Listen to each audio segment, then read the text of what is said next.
Hello everyone, how are you? My name is Quinlan and welcome to Melbourne Musos on a very sad week with the passing of dear Rob Hirst. I can't say his name too often, otherwise I'll just choke up. But tonight is a tribute to him. I won't be playing too much. I'll be reading a whole business here, talking about a few things over there. I'll put my little collection there, and Rob Hirst. What I did then very quickly was something that I learnt from Rob Hirst back in the 80s. Oil's on the water, mate, all that stuff. Was his ability to be able to take up there on the platform,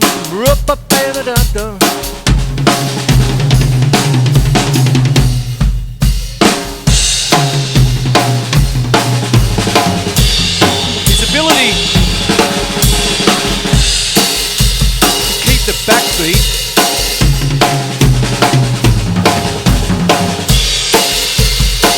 while putting in a fill.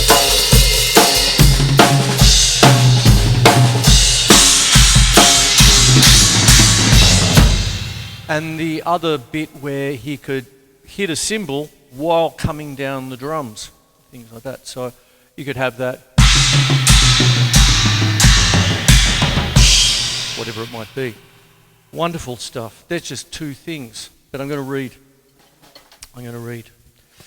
Oh, here we go.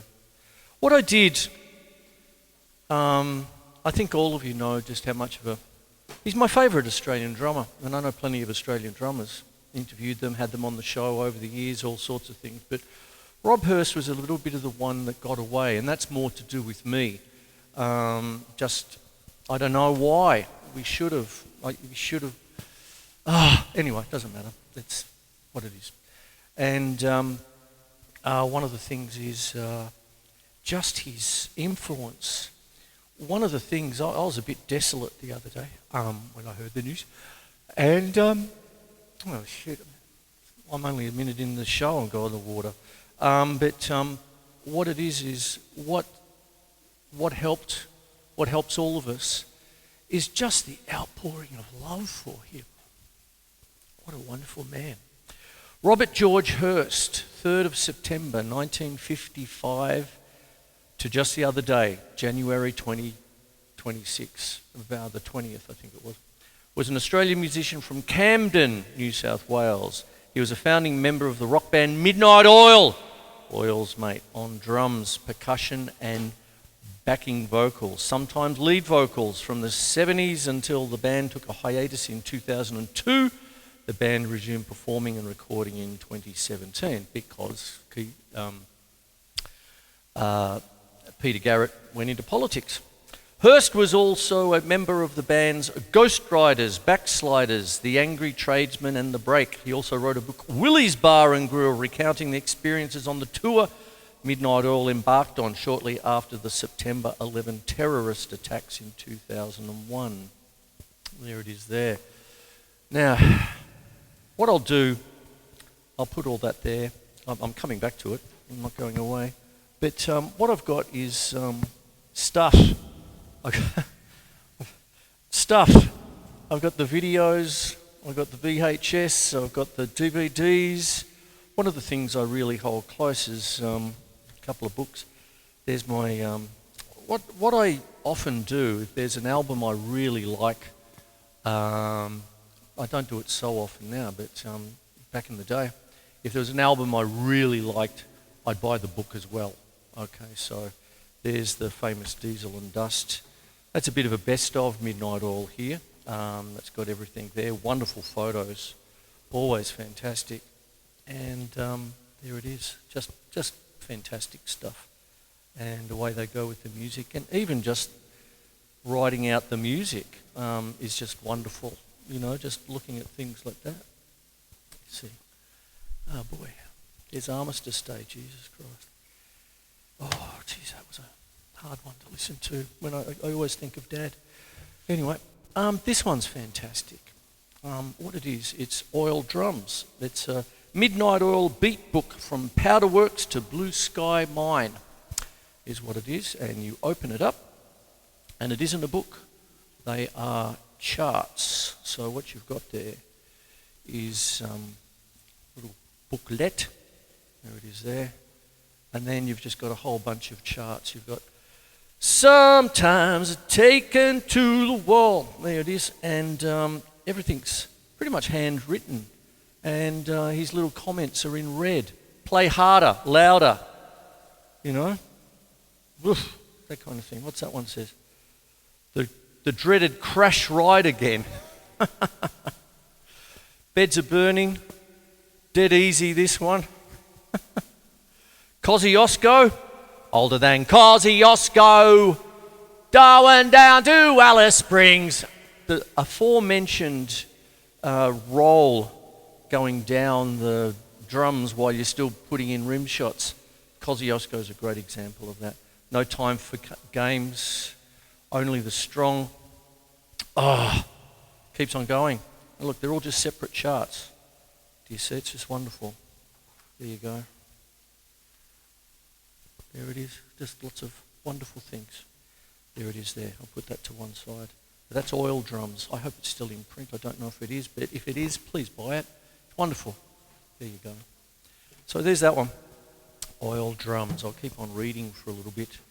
In the early 1970s, when schoolboys Rob Hirst and close friends Jim Mogini and Andrew Bear James played their first public performance at a school hall in Sydney's northern suburbs under the name Swampy Moose, playing mainly Beatles covers. By 1976, the band had changed their name to Farm, which means fucking all right, mate. Oops, there's my swear box. Hirst, now a student at the University of Sydney, BALLB, got to have letters after your name, placed an advertisement in the Sydney Morning Herald for a singer to join the trio. The new lineup of Peter Garrett lead vocals, Hirst drums and vocals, Mogini guitar, keyboards, backing vocals, and James bass guitar were joined soon after by Martin Rotzi on guitar and their manager and sixth member Gary Morris. The band changed their name to Midnight Oil. There it is there. All right, that's what goes on. There you go. Now, one of the things that we all think about is just his depth of power on the drum kit. And he'd use all sorts of things, like he'd play straight, open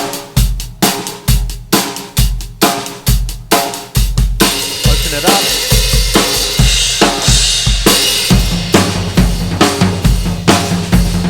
and the aforementioned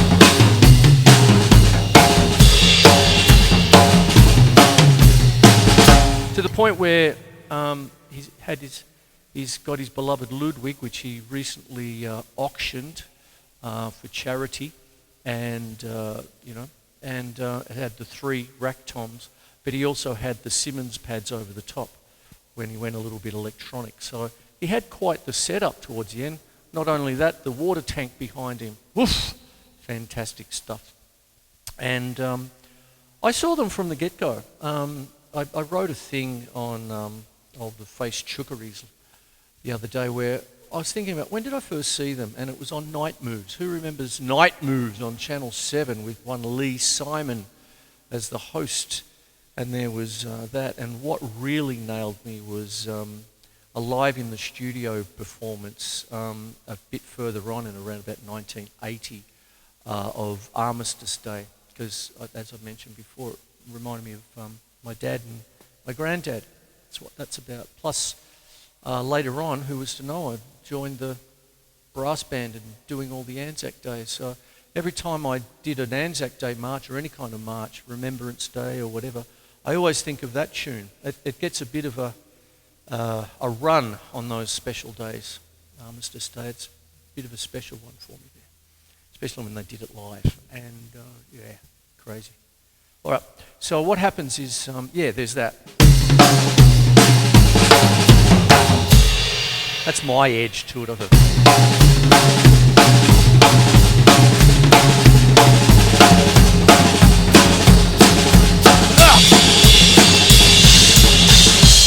There it is. Ah! There you go. I'll keep Reading.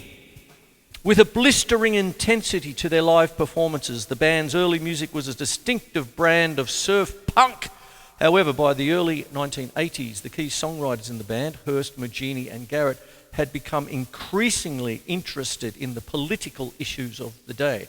This had a significant influence on their songwriting and soon spilled over into their live performances as the dynamic and outspoken Garrett used the stage as a platform for the band's views on issues including Aboriginal rights, nuclear disarmament and social justice. All right. Essentially, one of the things that, I nearly said not too many people know about, but maybe that's correct. He was one of the main lyric writers of the band. When you got a dynamo of a lead singer like Peter Garrett, who just the intensity and his look, his style, his talent and all that, it tends to be a little bit overshadowed that Rob Hirst essentially led from the back kind of stuff. And one of his things, he'd cobble together some incredible lyrics. You've got things like Beds Are Burning. One of the things that really hit me was where am I?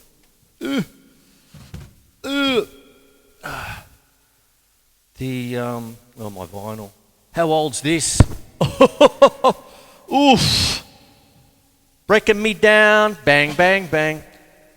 Those who have that, I love the bit where the breaking me down, and it just keeps going round and round and round, like that on the vinyl.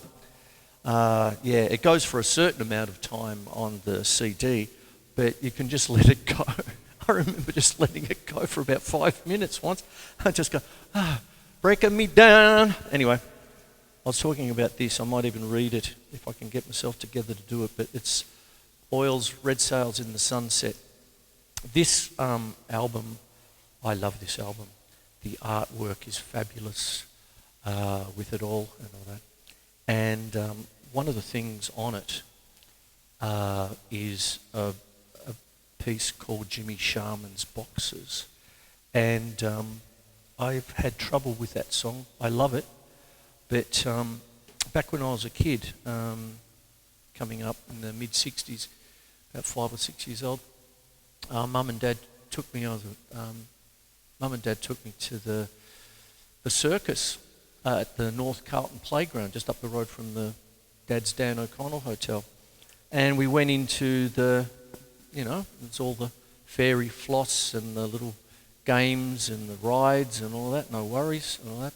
Dad said, "What's going on inside here?" And it was the Jimmy Sharman boxing tent. And to cut a long story short, it was awful. Essentially, there was a big monster of a man as the boxer who was pummeling this other boxer kind of thing. And the other boxer didn't get up for a round. So the big monster of a man threw his bucket of slop all over him, and it hit Mum, Dad and me, full on, bang, head to toe. I kept it a secret for such a long time. And it was that song that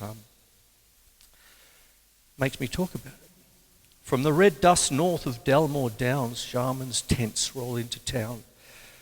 12 will face... I'll start again. From the red dust north of Dalmore Downs, Sharman's tents roll into town. 12 will face the auctioneer. Sharman's boxers stand their ground. Their days are darker than your nights, but they won't be the first to fall. Children broken from their dreams, but they won't be the first to fall. Fighting in the spotlight, eyes turn blacker than their skin. For Jimmy Sharman's boxers, it's no better if you win. Standing in the darkness, waiting for the...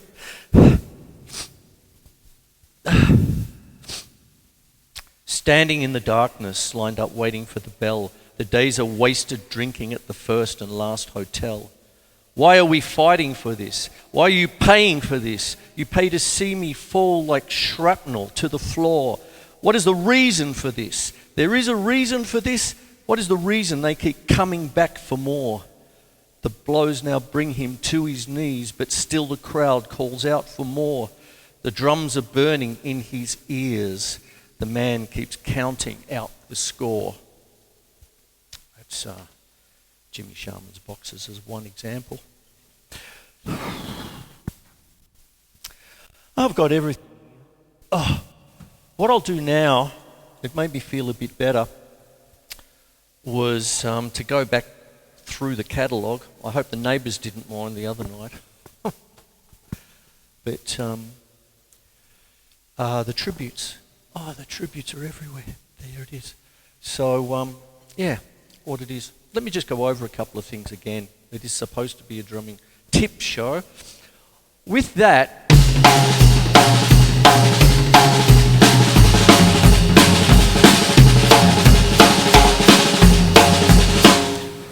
he had this uncanny knack of bringing it down like this, and you'd think he'd crumple the drum set, but he didn't. He had that beautiful swing, the schwing.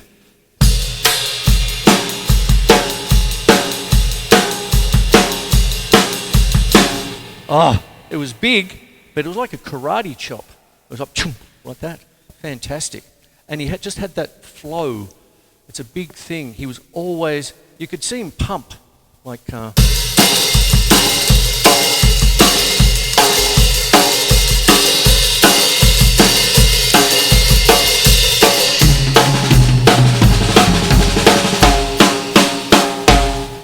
that kind of thing where you've got that kind of stuff. So when you're doing things like a paradiddle, as an example, you've got that right, left, right flow.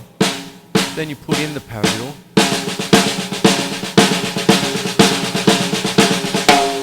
So you got that. It's like a flick. You can see. You're not playing through the drum, if you know what I mean.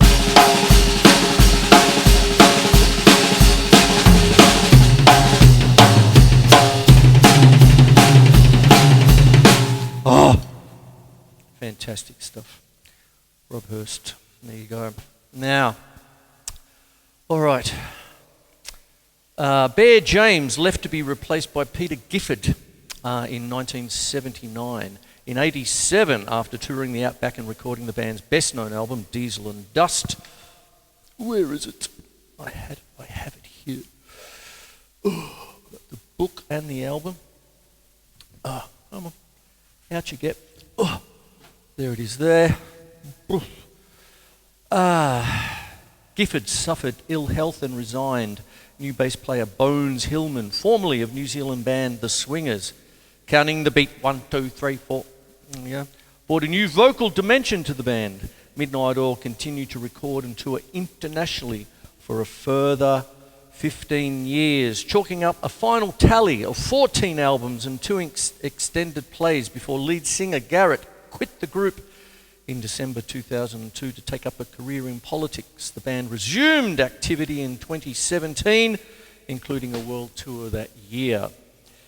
Rob Hirst has also been a part of the Ghost Riders. I was listening to the Backsliders just last night, and that wonderful kit he put together, which I'll put up a snippet of just up here for you. It's been collected over 15, 20, 25 years. The first part, the foundation of the Backslider sound, has become these marching drums, and I've had a few of them. It's not an ordinary kick drum, it's much bigger. It's like a parade drum, and you have to play it differently. You can't kind of play it in a rock way, whereby you lean forward and you get that kind of big rock thud. It doesn't sound like that. You have to kind of play back. You have to sit back off the drum and play the back of the pedal, so it sounds like this. So you get all of that decay, and that gets absorbed by all the other frequencies, Don's guitar and Ian and Joe's harmonica. It just becomes part of the kind of colour of it. But it takes a while to get used to it. It's a bit like driving a Hyundai and then going to an old Citroen. You know, it takes about an hour to kind of get. So that's the kind of we don't have a bass player in the Backsliders, so in many ways the marching drum takes that place, provides that kind of subsonic pulse of the band. That wonderful kit that he put together for the Backsliders. And he had other musical projects, such as The Angry Tradesman, all this sort of business, Beat the House, lots of different things. Look it up, it's fantastic. One of the things that he did and found out about was his eldest daughter, Jay O'Shea. It's a bit of he's open about it, but Hirst had given O'Shea up for adoption at a young age, and it was through her birth mother and Hirst's bandmate from Midnight Oil, Bones Hillman, that the two eventually reconnected. The song The Truth Walks Slowly was the second time Hirst had collaborated with his children after previously having his younger two daughters complete backing vocals on his solo album.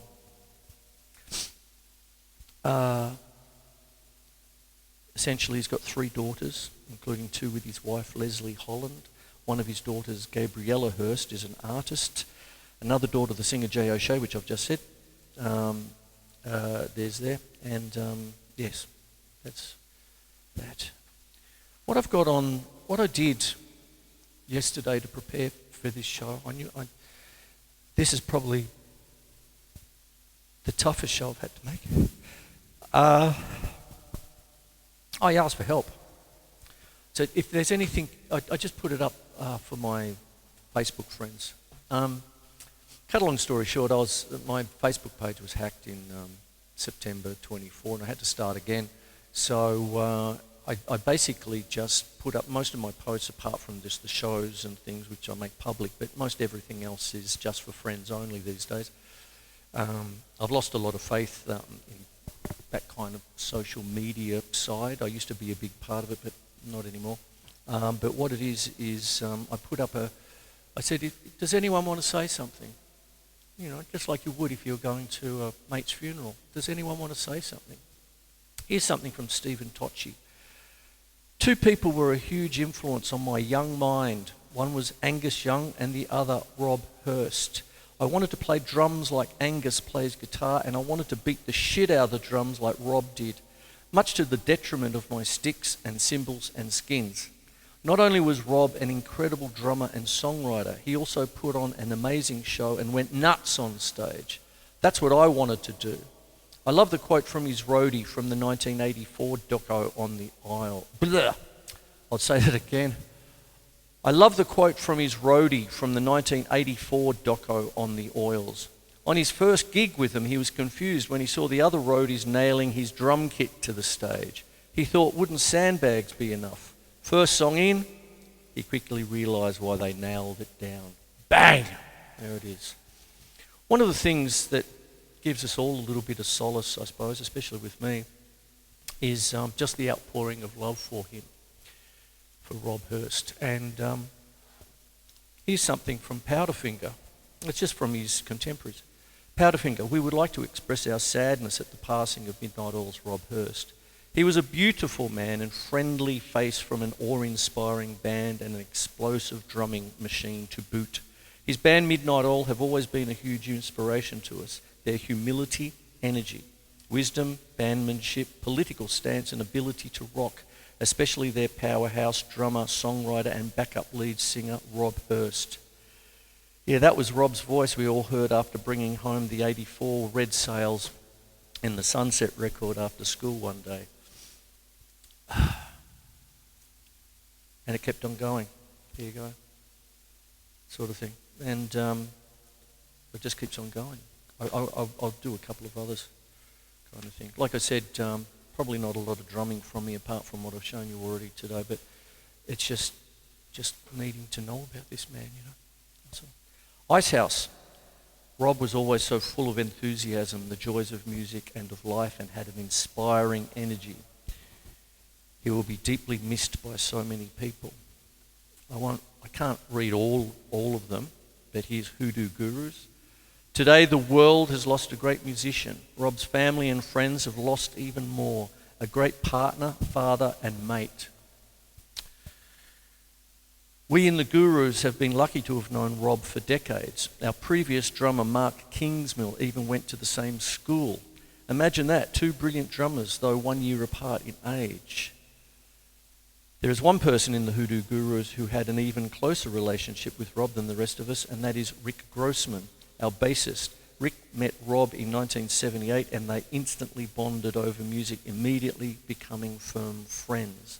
They have remained besties ever since, a friendship that not even death itself can diminish. He wrote something for him too before he passed away, and read it to Rob. How does one put a lifetime in a few words? How does one put the love one has for another on a page? When I was a kid around 10 years old, I used to fantasize about being in a different family and having brothers. I have a terrific sister and have had wonderful parents, but I wanted a brother, and I've had one for 50 years.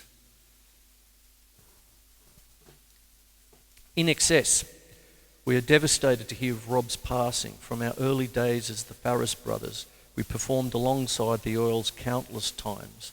Rob was a phenomenal performer and songwriter who has left us all with an incredible legacy. Most importantly, Rob was a lovely man and we'll miss him. R.I.P. Rob. Jimmy Barnes, Rob Hirst, had a massive impact on Australian culture. He was the engine driving one of the greatest live bands of all time. R.I.P. Dear Rob, you are irreplaceable, one of a kind, and myself, my family, and all the rest of this great country will miss you so much. There it is there. All right. I've got plenty more to do. Douglas Lees was his neighbour, which I found when doing a little bit of research on the Powder Workers, basically the Midnight Oil fan site, Powder Workers, and Douglas Lees was his neighbour and had all the same things. When he told Rob that he was thinking of maybe taking up guitar, Rob went straight into the house and gave him his Ovation guitar at the time and said, I want to hear more music in the street. Rowan Connolly, the famous sports writer, he's an Oils maniac. He's done about 3 pages of the stuff. And Gary Beers from In Excess has written, his own daughter, Jay O'Shea, Deborah Conway, Willie Ziggier, Katie Noonan. It just keeps going on. My hands are shaking. I have to love and leave you now. But think about this. You've got to paradiddle. You've got to practice your arse off. You've got to keep going. So what happens is you might have a paradiddle and you think, oh, what do I need that for? You get it so it's a flow. When you watch Rob Hirst play, it's just, poetry in motion, of course. You know, that old chestnut. But when you actually get it going,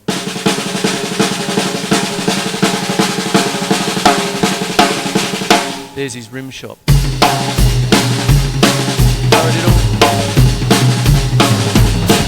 And his ability to be able to do that while keeping that beat solid was just always uncanny.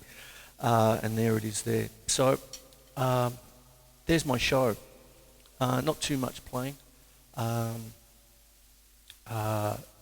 just want to send all my love to Rob Hirst's family, all his friends. You can see the love, the absolute love for the guy.